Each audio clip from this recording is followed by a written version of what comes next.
When Stanley came to a set of 2 open doors, this was not the correct way to the meeting room, and Stanley knew it perfectly well.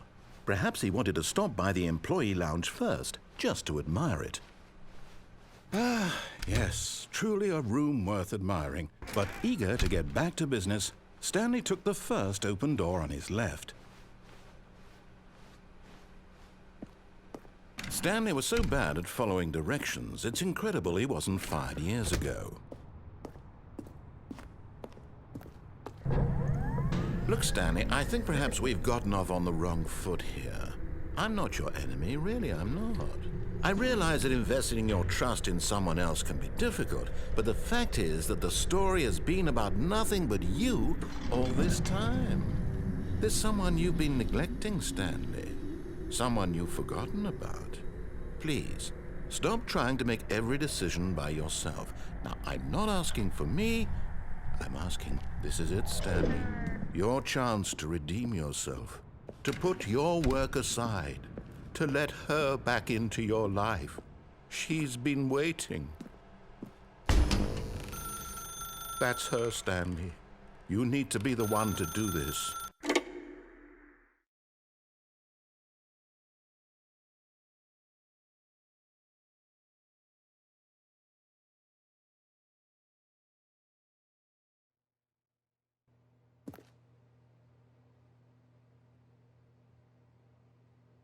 Oh, Stanley, is that you?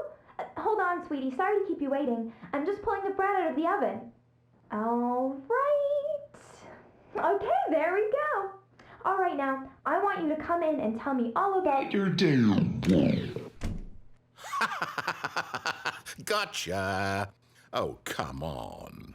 Did you actually think you had a loving wife who'd want to commit their life to you? I'm trying to make a point here, Stanley. I'm trying to get you to see something.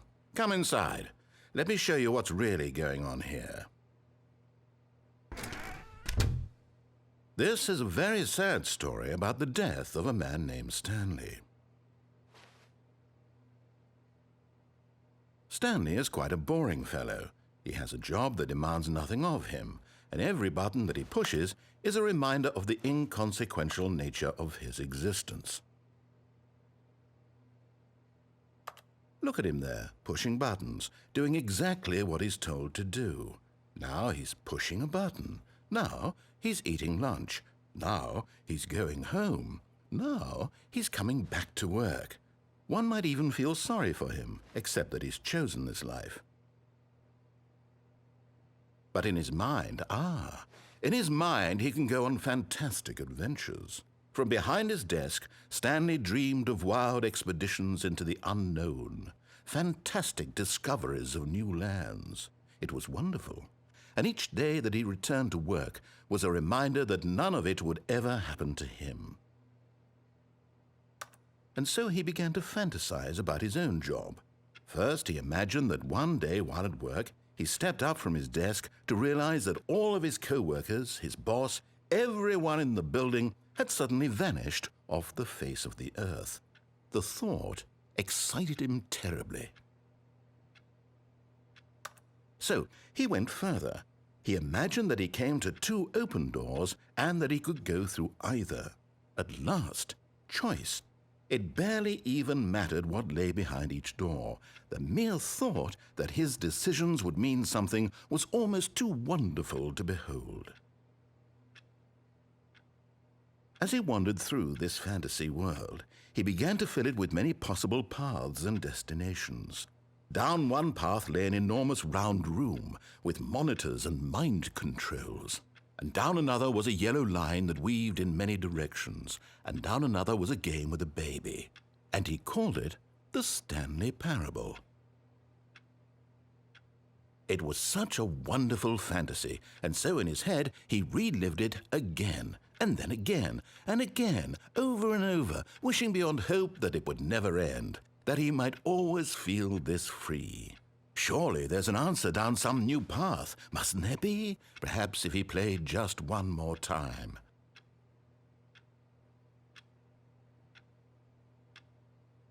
But there is no answer. How could there possibly be? In reality, all he's doing is pushing the same buttons he always has. Nothing has changed. The longer he spends here, the more invested he gets, the more he forgets which life is the real one. And I'm trying to tell him this, that in this world he can never be anything but an observer, that as long as he remains here, he's slowly killing himself. But he won't listen to me. He won't stop. Here, watch this. Stanley, the next time the screen asks you to push a button, do not do it.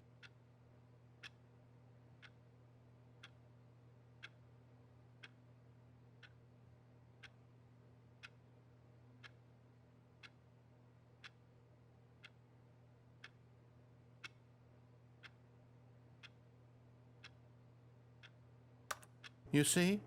Can he just not hear me? How can I tell him in a way that he'll understand that every second he remains here, he's electing to kill himself? How can I get him to see what I see? How can I make him look at himself? I suppose I can't, not in the way I want him to. But I don't make the rules. I simply play to my intended purpose, the same as Stanley. We're not so different, I suppose. I'll try once more to convey all this to him. I'm compelled to. I must. Perhaps, well, maybe this time he'll see. Maybe this time. And I tried again, and Stanley pushed a button. And I tried again, and Stanley pushed a button. And I tried.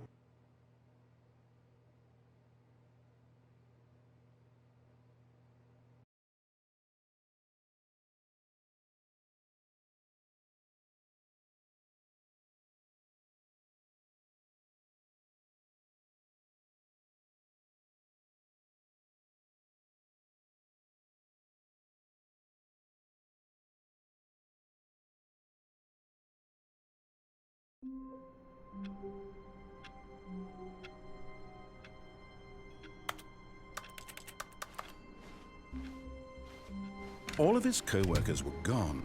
What could it mean? Stanley decided to go to the meeting room. Perhaps he had simply missed a memo.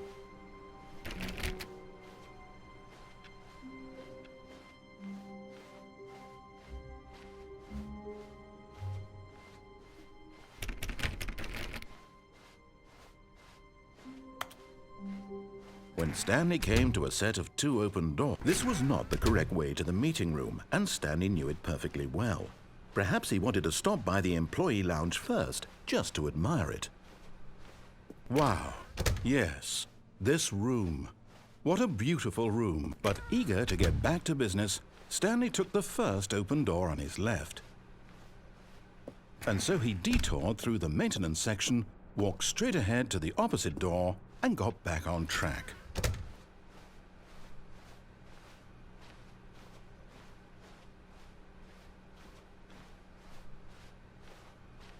Yet there was not a single person here either.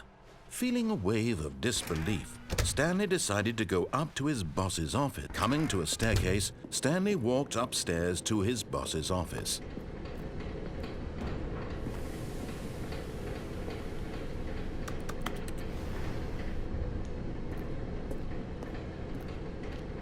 But Stanley just couldn't do it. He considered the possibility of facing his boss. Admitting he had left his post during work hours, he might be fired for that. And in such a competitive economy, why had he taken that risk? All because he believed everyone had vanished. His boss would think he was crazy. And then something occurred to Stanley. Maybe, he thought to himself, maybe I am crazy. All of my co-workers blinking mysteriously out of existence in a single moment for no reason at all? None of it made any logical sense. And as Stanley pondered this, he began to make other strange observations. For example, why couldn't he see his feet when he looked down? Why did doors close automatically behind him wherever he went? And for that matter, these rooms were starting to look pretty familiar. Were they simply repeating? No, Stanley said to himself, this is all too strange. This can't be real. And at last, he came to the conclusion that had been on the tip of his tongue. He just hadn't found the words for it. "I'm dreaming!" he yelled. "This is all a dream." Oh, what a relief Stanley felt to have finally found an answer, an explanation. His co-workers weren't actually gone. He wasn't going to lose his job. He wasn't crazy after all. And he thought to himself, I suppose I'll wake up soon. I'll have to go back to my boring real-life job pushing buttons. I may as well enjoy this while I'm still lucid. So he imagined himself flying and began to gently float above the ground. Then he imagined himself soaring through space on a magical starfield, and it too appeared. It was so much fun, and Stanley marveled that he had still not woken up. How was he remaining so lucid? And then perhaps the strangest question of them all entered Stanley's head. One he was amazed he hadn't asked himself sooner. Why is there a voice in my head dictating everything that I'm doing and thinking?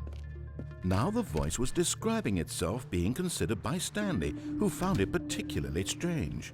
I'm dreaming about a voice describing me, thinking about how it's describing my thoughts, he thought. And while he thought it all very odd and wondered if this voice spoke to all people in their dreams, the truth was that, of course, this was not a dream. How could it be? Was Stanley simply deceiving himself, believing that if he's asleep, he doesn't have to take responsibility for himself? Stanley is as awake right now as he's ever been in his life. Now, hearing the voice speak these words was quite a shock to Stanley. After all, he knew for certain, beyond a doubt, that this was in fact a dream. Did the voice not see him float and make the magical stars just a moment ago? How else would the voice explain all that? This voice was a part of himself too. Surely, if he could just... He would prove it. He would prove that he was in control, that this was a dream. So he closed his eyes gently, and he invited himself to wake up. He felt the cool weight of the blanket on his skin, the press of the mattress on his back, the fresh air of a world outside this one.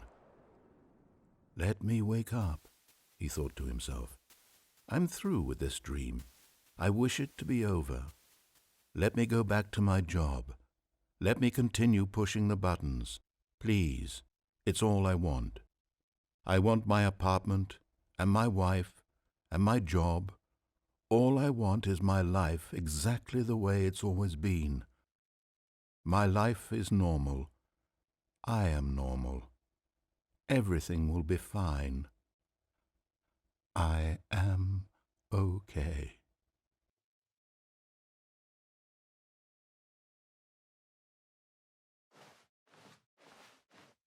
Stanley began screaming. Please, someone, wake me up. My name is Stanley. I have a boss. I have an office. I am real. Please, just someone tell me I am real. I must be real. I must be. Can anyone hear my voice? Who am I? Who am I? And everything went black.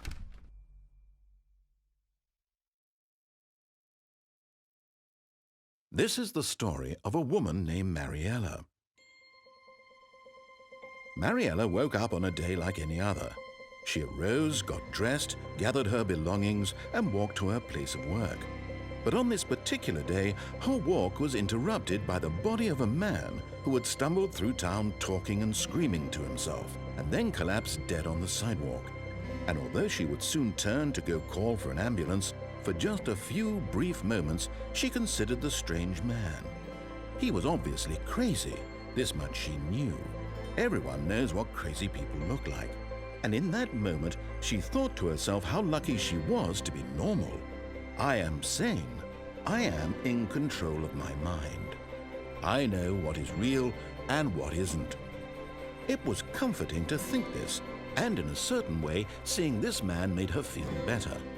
But then she remembered the meeting she had scheduled for that day. The very important people whose impressions of her would affect her career, and by extension, the rest of her life. She had no time for this, so it was only a moment that she stood there, staring down at the body. And then she turned and ran.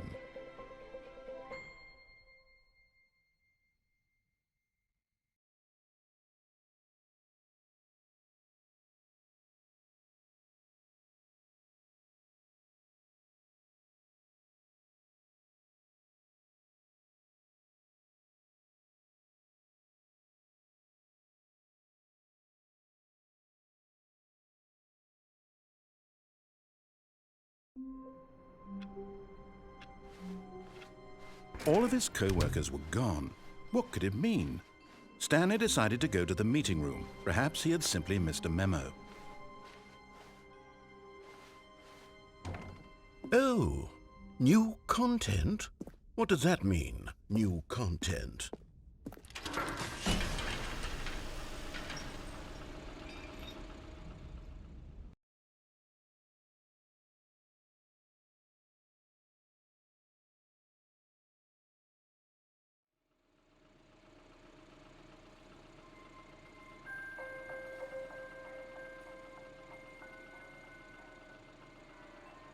Hello, and thank you for playing the Stanley Parable Ultra Deluxe.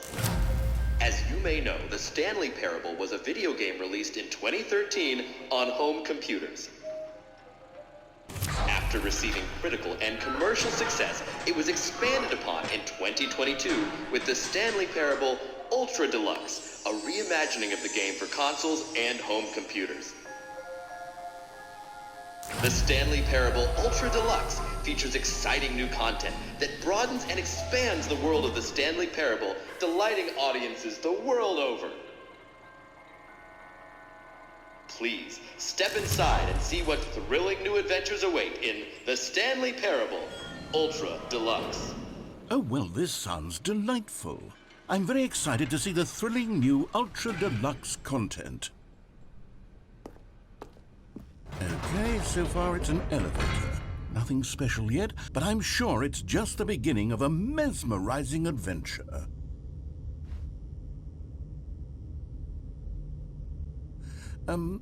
Is it broken? What's going on here?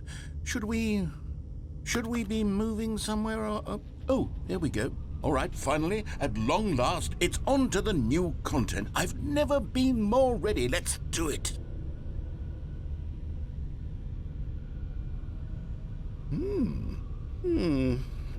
I have to say, initial impressions of Stanley Parable Ultra Deluxe, mostly tedious. It's as if Oh, okay. Let's see the content. Give me the content, Stanley. All right, let's see. It's the jump circle.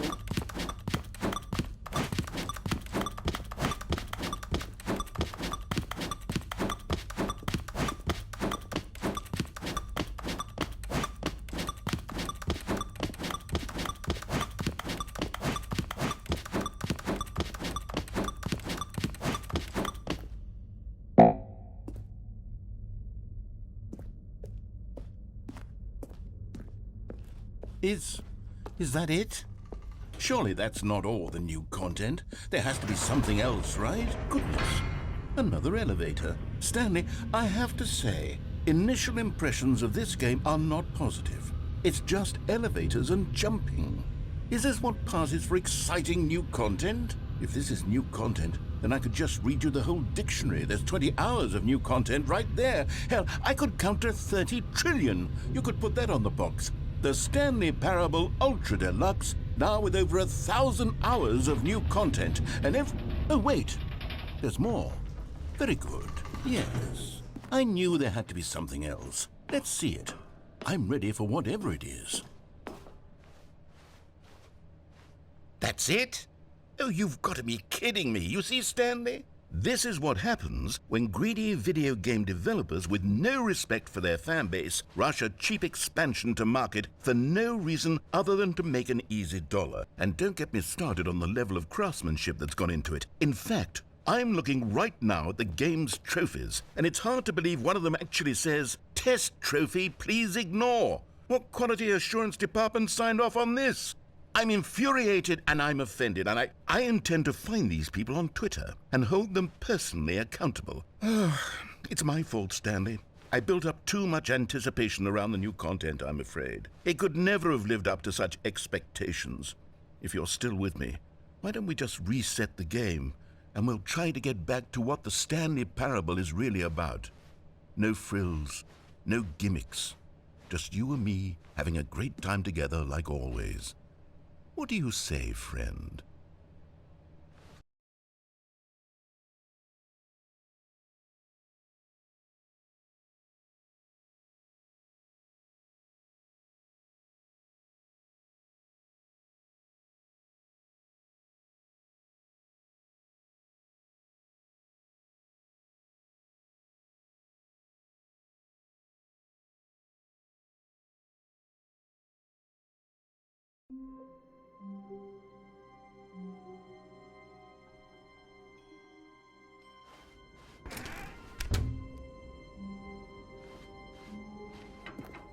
Psst! Stanley! Come over here! In the vent! I want to show you something!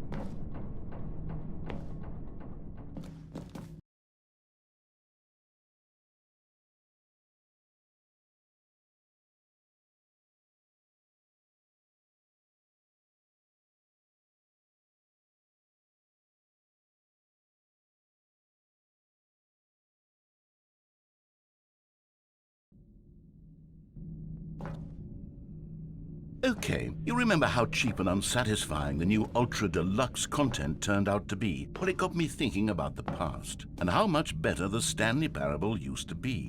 So I made something special and tucked it away here where the game's developers won't find it. Just our little secret. Take a look. I call it the Memory Zone. It's where I've been storing all my favorite memories so I can relive the peak experiences of my life whenever I want. Experiences like the launch of the Stanley Parable on PC. You see, Stanley, doesn't the Memory Zone remind you of how wonderful Stanley Parable was before it was sullied with a cheap PlayStation port? Remember back in October of 2013 when the game originally launched? Back then, video games had integrity. Back then, it all meant something. Oh, the waste.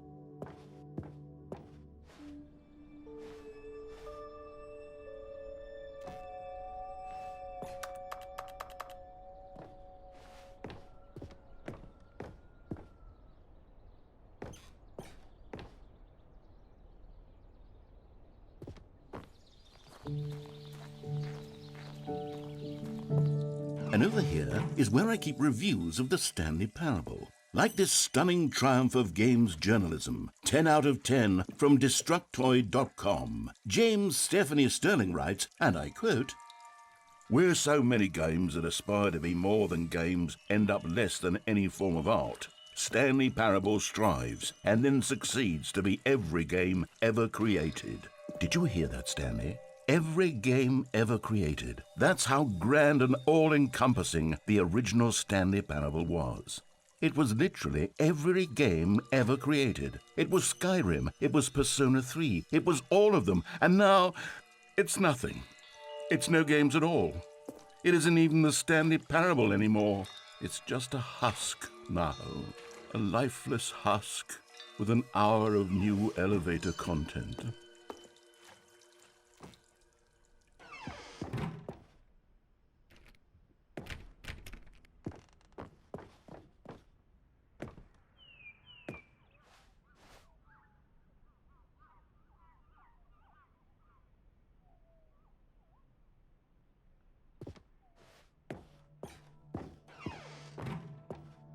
Here's another moving passage, this time from GameSpot.com.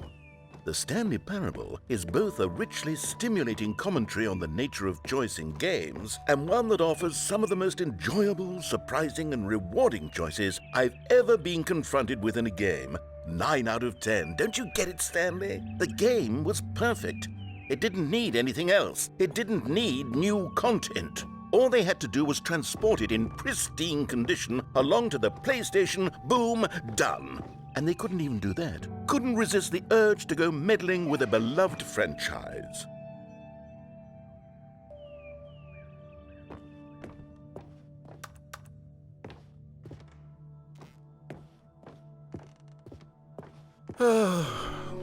These were simpler times, Stanley.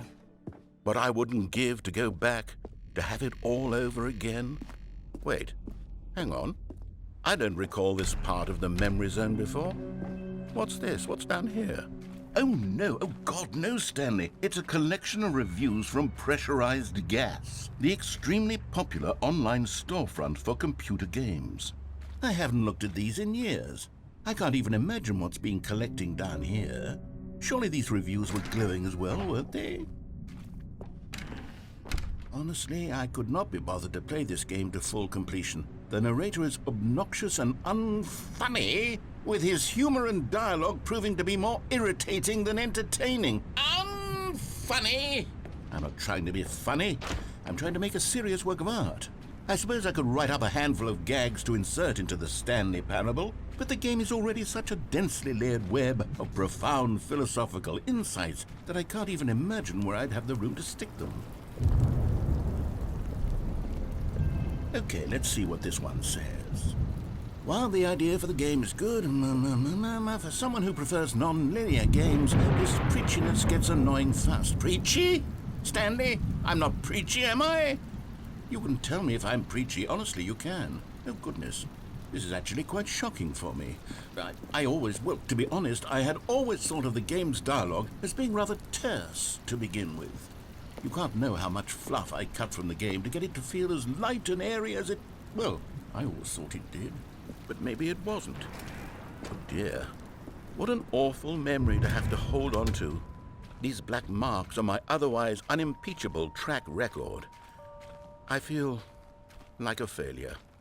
Like I let these people down. Perhaps the Stanley Parable isn't quite as sterling as I always remembered. What's this one got to say? You constantly have to stop doing anything so the narrator can catch up with his long-winded explanations of what's happening. I wish there was a skip button. A skip button? Well, yes. Yes, I think we can do that. If I'm truly too preachy, then maybe letting you skip ahead for just a moment, surely it couldn't hurt. Not if it means we can strike these negative reviews from the record. Only positive reviews of the Stanley Parable. That's my motto today, and it's always been my motto. I'd do anything for the customer, Stanley. Yes, a skip button we shall have.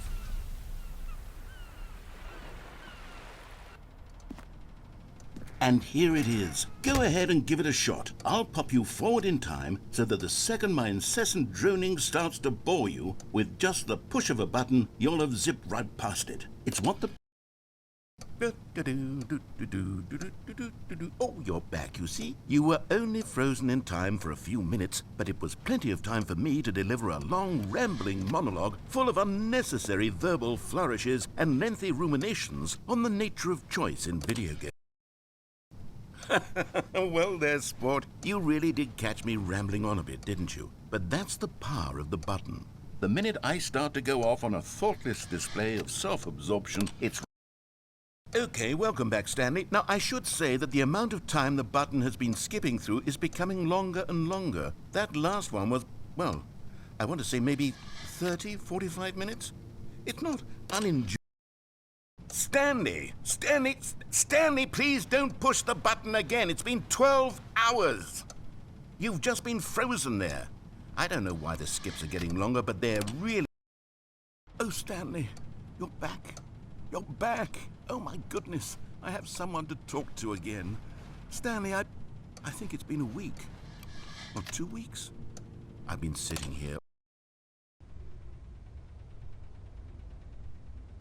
Oh, hello, it's you. You're here again. Welcome. I have had time to think about you and about us and about everything.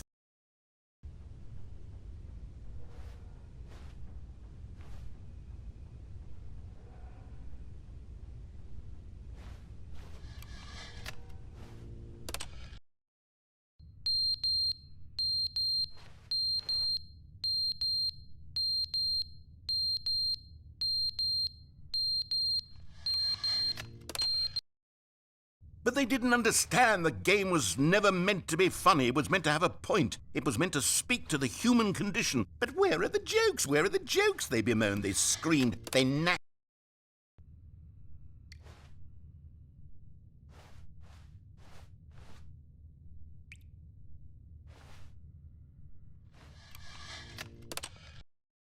The end is never the end, is never the end, is never the end, is never the end, is never the end, is never the end, is never the end, is never the end, is never the end, is...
The meeting room. Yes, that's where everyone would be. Stanley just needed to get to the meeting room, and from then on, he would never be alone ever again.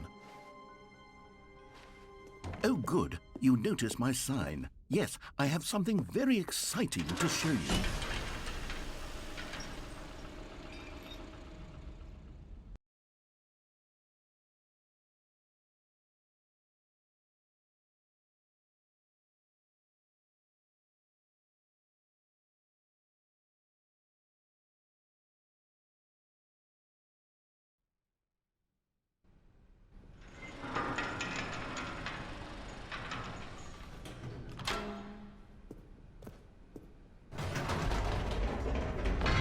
You see, Stanley, I've been reflecting on the Stanley Parable and about how roundly disappointing this ultra-deluxe version has turned out to be.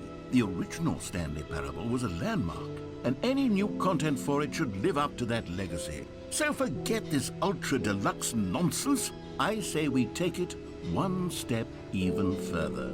Which is why I'm very proud to announce for the first time ever, the Stanley Parable 2.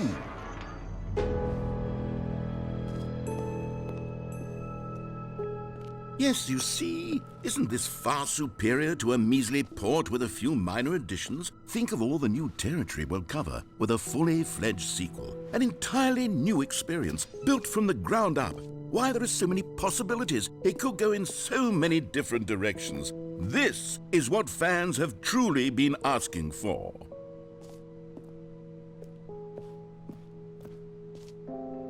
Calling it the Stanley Parable 2 is just so much catchier than Ultra Deluxe, don't you think? Ultra Deluxe? What does it even mean? But the Stanley Parable 2, now that's an artistic statement right there. It's future-oriented. It screams progress and innovation and long-term franchising potential. Now, to be clear, I haven't quite nailed down what exactly the Stanley Parable 2 is going to be, but let's take a look at some of the features I've been developing for it.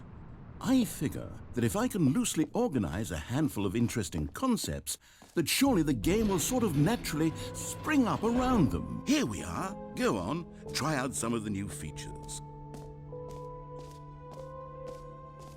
Okay, I'll be honest, I haven't yet decided on this one. I think that in the new version, the office could use a bit of decoration, like balloons. But I'm undecided on Get Well Someday and Happy 12th Birthday. Which would you go with? You know, sometimes when you solicit another person's opinion, it makes you realize that you knew which one you actually really wanted all along. Happy 12th birthday, step-niece, it is.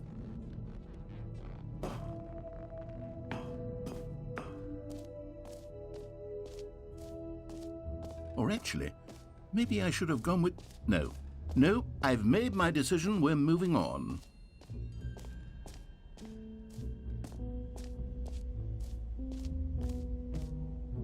Stanley, here's an idea that I'm truly fond of. It's never been done before in a video game. This is, in fact, a hole that you can fall down forever. That's right, infinite falling.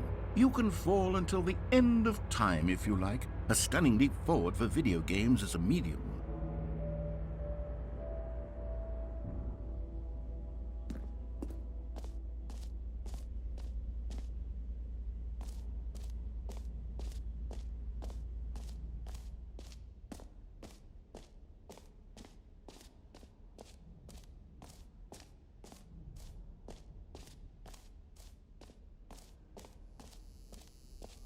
Now, here's something special. You remember that broken test trophy that got left in the game on accident?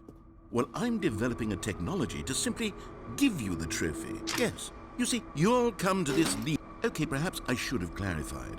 This is technology that will exist. Right now, the trophy is still fully broken. I'm not a wizard, Stanley, but I guarantee it will be fixed in the sequel to at last satisfy the hordes of ravenous fans all over the world who have been uproariously demanding this feature. Gamers, we hear you, and I promise it will happen. What else? What other exhibits haven't we seen yet?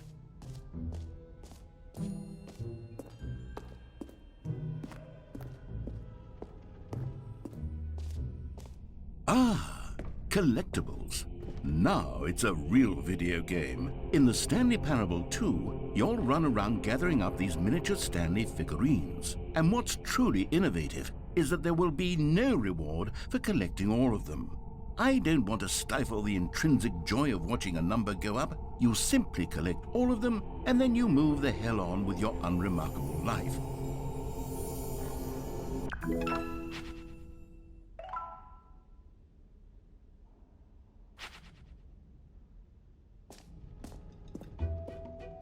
God, it really is the worst when you collect everything in a video game and then they give you a big fancy reward for it. Absolutely tragic.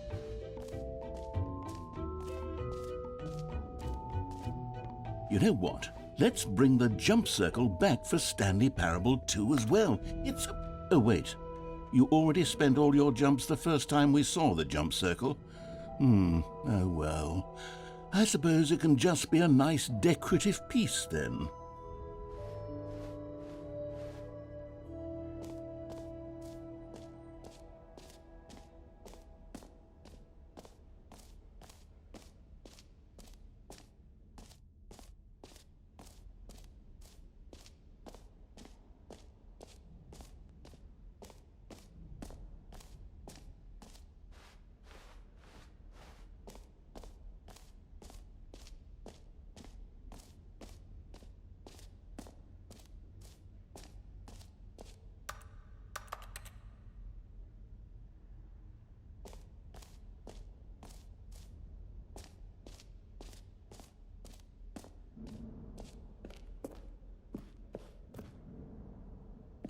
A common complaint of the Stanley Parable was that it was confusing and paradoxical, that it engendered a chaotic sense of reckless despair in those who played it. Well, I'm happy to say that after much consideration, I've engineered a clever solution to this fundamental problem with the game.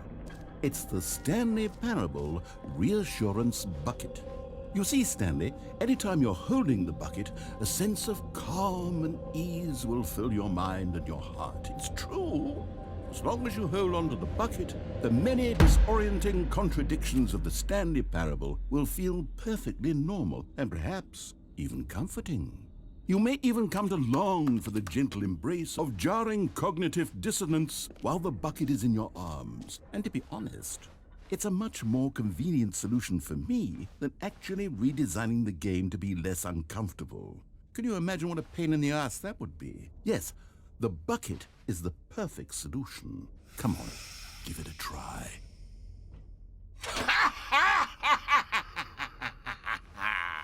Can you feel it?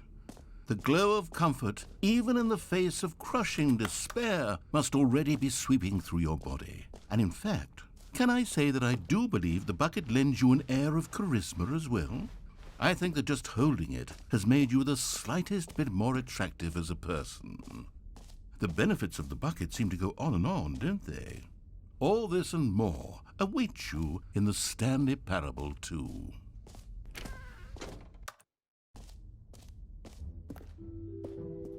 Does anyone give out awards for most enjoyable bucket in a video game? That really should be an award if it isn't already.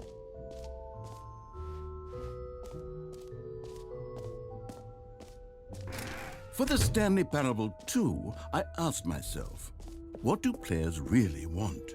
And of course, the first and most obvious answer is that they want to be individually recognized and validated as people.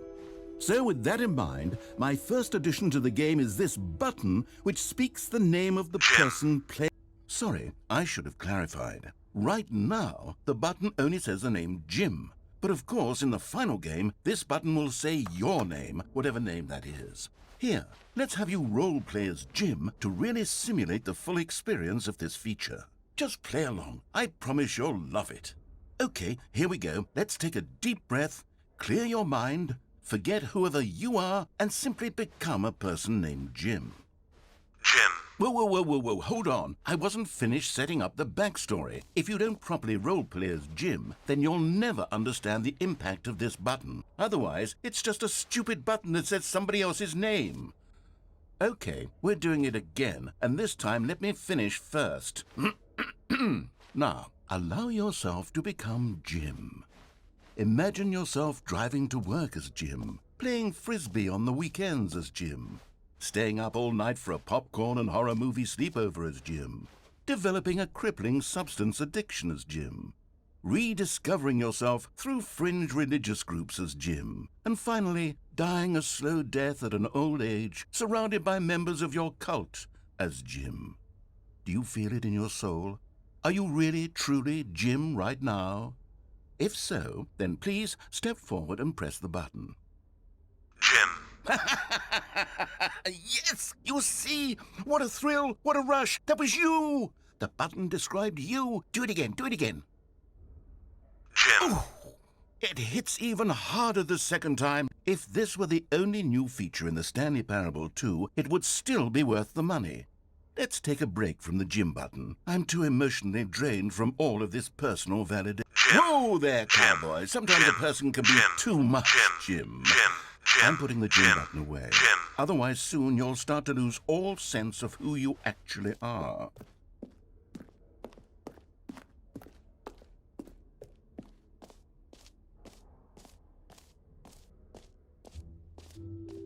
I suppose I could allow only people named Jim to play the Stanley Parable 2. That would actually save me the work of finishing this feature.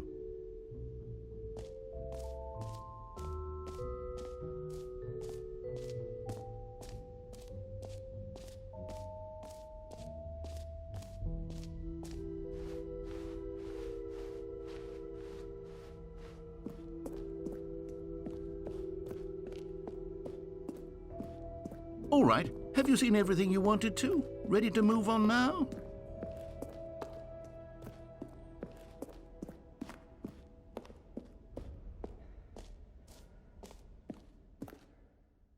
So, Stanley, what do you think? Do you like all of the new features? Yes, I know it's not exactly clear yet how exactly these features will come together as one single coherent video game, but I can feel it in my soul. It's going to work. There's definitely a good game in there somewhere. Say, let's do an experiment. I'll arrange these new features together, and we'll see whether or not it coheres into a meaningful gameplay experience.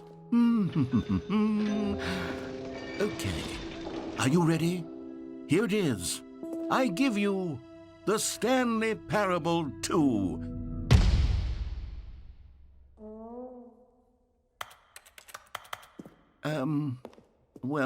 I mean, there's potential here, right? It's sort of... Okay, never mind. Hold on, let me do a different arrangement.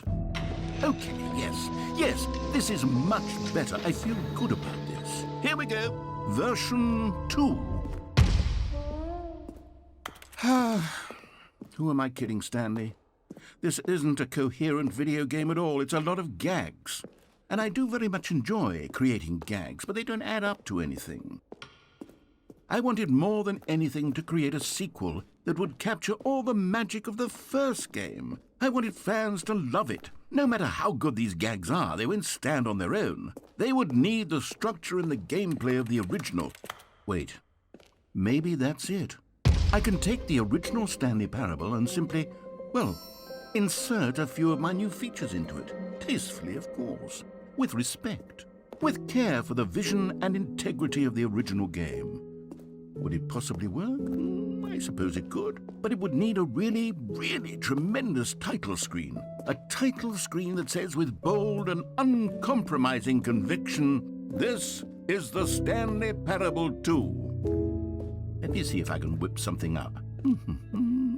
All right, perfect. Go ahead. Take a look.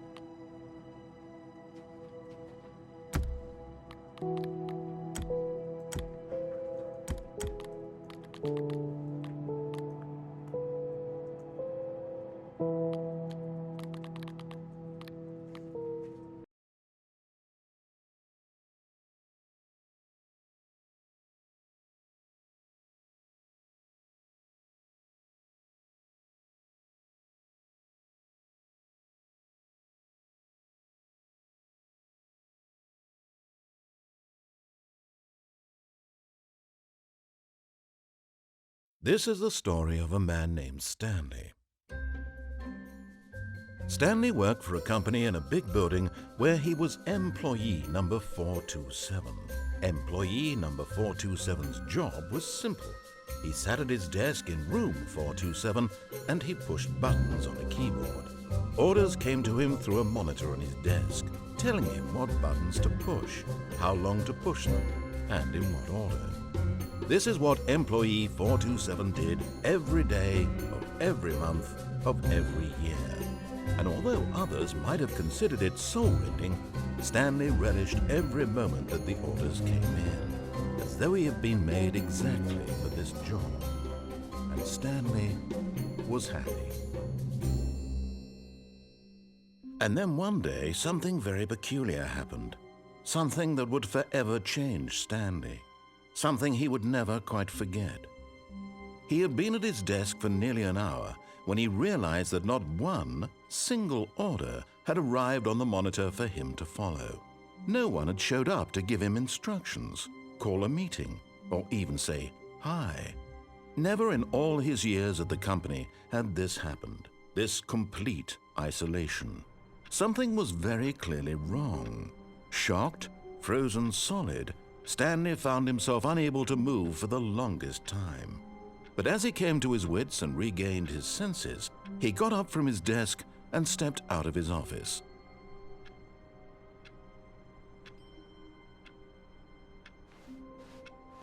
All of his co-workers were gone. What could it mean? Stanley decided to go to the meeting room. Perhaps he had simply missed a memo. Stanley felt the bucket calling to him, begging him to pick it up. Why was he not doing it? Stanley picked up the bucket.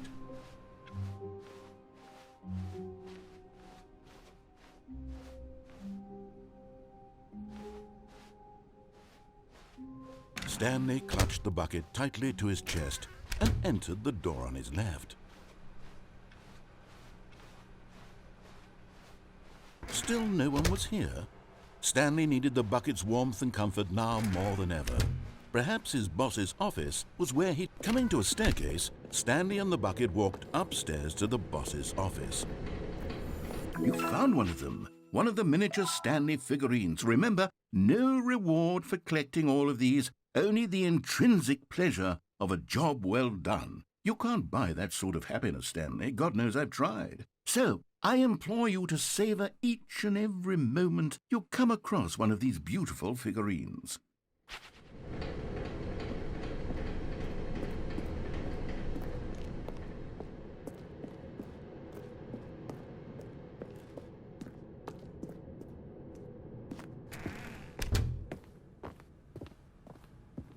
Stepping into his manager's office, Stanley was once again stunned to discover not an indication of any human life. Crushed by the weight of this revelation, Stanley may have broken down into an emotional dumpster, but Stanley guessed the correct code by sheer luck. Was it the bucket knew all along? Was the bucket guiding him? Yes, this is certainly the most logical explanation.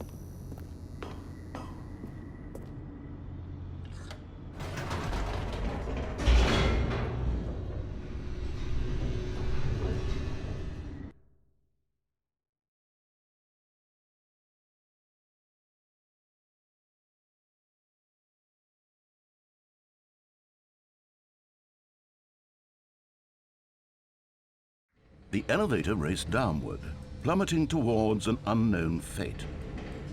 It would be all Stanley could do to keep himself together, if not for the bucket. Soothing him, comforting him, reassuring that in this darkest moment of uncertainty, he would be all right. The bucket is here for you, Stanley. Everything will be fine. Stanley and the bucket walked straight ahead through the large door that read, Mind Control Facility.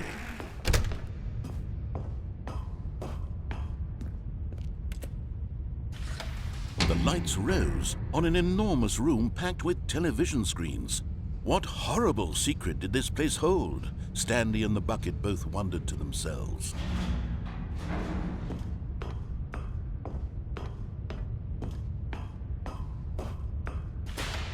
The monitors jumped to life, and Stanley nearly dropped the bucket in shock. Everyone in the office was being videotaped, monitored like guinea pigs. The bucket had never seen anything like this, and it very nearly burst into tears as Stanley cradled it gently, reassuring it that everything would be fine. Was the bucket under the mind control facility's influence as well? Had the bucket been told to do things it didn't wish to do? What kinds of things does a bucket want to do or not want to do in the first place? These questions raced furiously in Stanley's feeble mind. No! He screamed into the bucket. He couldn't accept it. His own life in someone else's control, never! He squeezed the bucket tighter, his one friend in the entire world. At this point, he could trust no one except for the bucket. But here was the proof. The heart of the operation. Controls labeled with emotions, happy or sad or content. Walking, eating, working, all of it monitored and commanded from this very place. And as the cold reality of his past began to sink in, Stanley decided that this machinery would never again exert. But at the last second, the bucket jumped in and pressed the button to turn on the controls. Stanley gasped in horror. Had this been the bucket's plan all along? To take over the machine and claim the power for itself? How could the bucket have betrayed him like this? Stanley was prepared to throw the bucket away in disgust when suddenly an image appeared upon the enormous screen. Birds. Silly, silly birds. The control buttons became active again.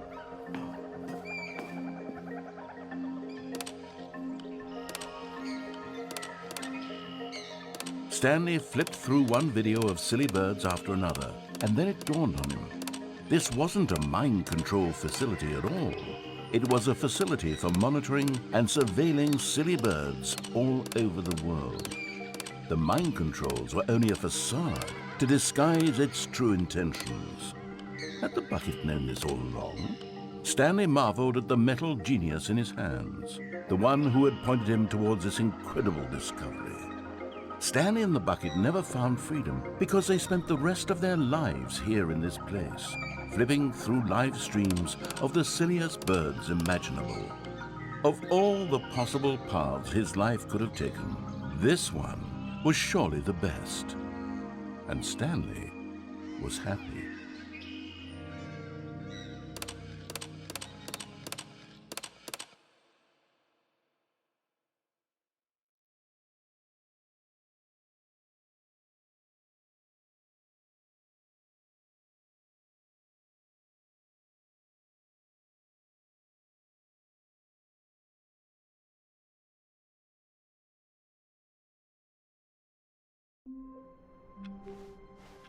Stanley decided to go to the meeting room to check on his co-workers. He never functioned well by himself. Stanley lifted the bucket into his arms, and a wave of comfort rushed over him. Stanley clutched the bucket tightly to his... This was not the correct way to the meeting room, but Stanley had felt the bucket calling to him, telling him that the employee lounge was simply the place to be. And here it was. Had the bucket turned out to be correct? Was this... No, never mind. The bucket was wrong. Stanley took the door on his left to go back to the meeting room. No, said the bucket. Don't go to the meeting room. Go somewhere else. The cargo lift, yes. Go there. Go to the cargo lift.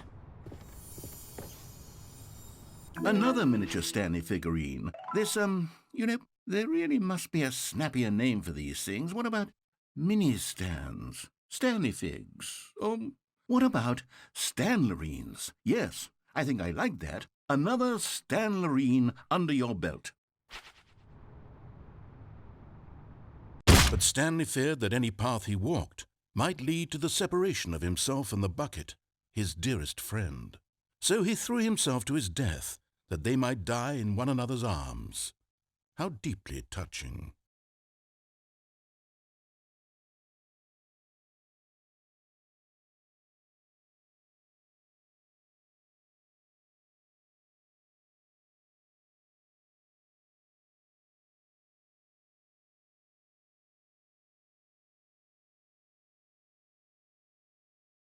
Hi,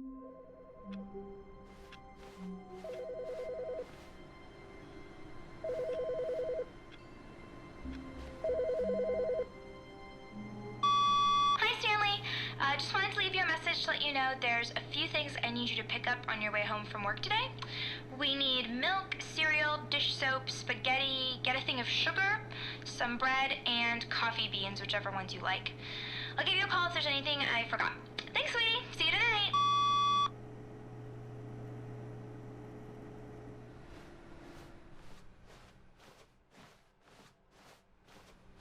The confusion and the chaos all seemed to melt away as Stanley embraced the bucket. Stanley clutched the bucket tightly to his... This was not the correct way to the meeting room, but Stanley had felt the bucket calling to him, telling him that the employee lounge was simply the place to be. And here it was. Had the bucket turned out to be correct? Was it... No, never mind. The bucket was wrong. Stanley took the door on his left to go back to the meeting room. No, Said the bucket. don't go to the meeting room. Go somewhere else. The cargo lift, yes. Good. Said the bucket. Now ride the lift all the way to the top. There's something up there I need you to do. Stanley did not question why or how this bucket was speaking to him. It should have alarmed him, of course, because buckets can't talk. But Stanley chose not to think about this obvious fact. He was firmly convinced that the bucket had spoken to him, and he unthinkingly did whatever the bucket asked.